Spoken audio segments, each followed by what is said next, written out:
I'm going to be talking about a massive film in the works called Moneyball. This is based on the book by Michael Lewis. He wrote the book called The Blind Side, Evolution of a Game, which was made into the Oscar-nominated film, The Blind Side.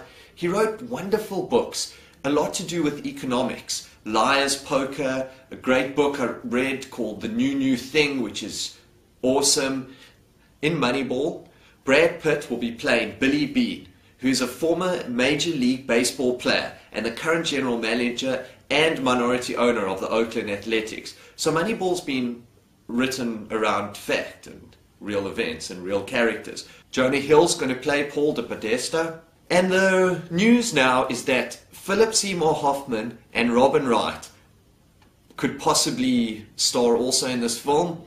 The film's been directed by Bennett, who in 2006 was nominated for an Oscar for Best Director for his film Capote, which starred Seymour Hoffman, so it could reunite them if Seymour Hoffman. It's got two major writers on board Moneyball.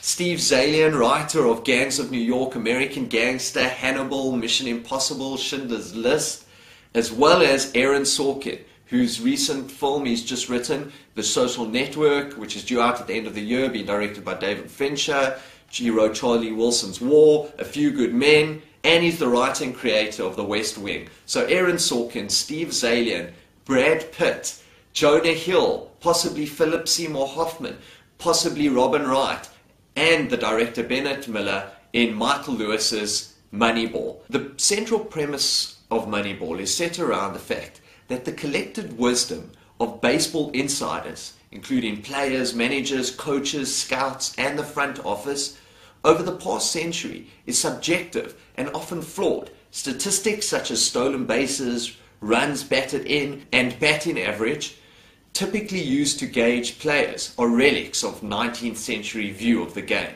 and the statistics that were available at the time. This book argues that the Oakland A's front office took advantage of more empirical gauges of player performances to field a team that could compete successfully against richer competitors in Major League Baseball. So Moneyball looks like it could be an intellectually driven, riveting film centered around the world of baseball.